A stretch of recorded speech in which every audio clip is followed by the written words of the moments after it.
चला तर मंडळी, आज तुम्हाला अशी भाजी दाखवते जी की झटपट होते आणि चवीला छानही लागते. जर रात्री तुम्हाला सुचत नसेल काय बनवायचं तर ही भाजी बनवून नक्की बघा. त्यासाठी इथे आपण 2 ते 3 टोमॅटो घेतले आहेत, मटार, हिरव्या मिरच्या, कांदा घेतला आणि लसूण घेतली. तर आपण आधी कढईत टोमॅटो घालून घ्यायचे, कांदा टाकायचं, थोडं वरून तेल टाकायचं आणि 5 ते 10 मिनिटं वाफवून घ्यायचं. त्यानंतर मिरची, लसूण आणि मटार टाकून घ्यायचे. तेही एक 5 ते 10 मिनिटं मंद आचेवर वाफवायचे आहेत. आणि इथे बघा आपण टोमॅटोचे साल काढून घेतले आहेत. टोमॅटोचे साल असं काढून घ्यायचे आहेत आणि आता आपण हे वाफवायला ठेवलेलं आहे. 5 ते 10 मिनिटं वाफवून घ्यायचं आहे.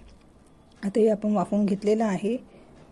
तर याला आता असं मस्त स्मॅश करून घ्यायचं आहे. चवीनुसार मीठ घालायचं, हळद, लाल तिखट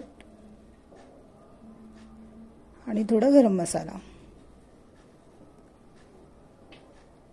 बघा मस्त होते ही भाजी, तुम्ही करून बघा.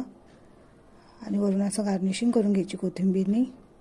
रेसिपी आवडल्यास लाईक करा, सबस्क्राईब करा, बेल आयकॉनवर क्लिक करा आणि शेअर करायलाही विसरू नका. चलो बाय बाय.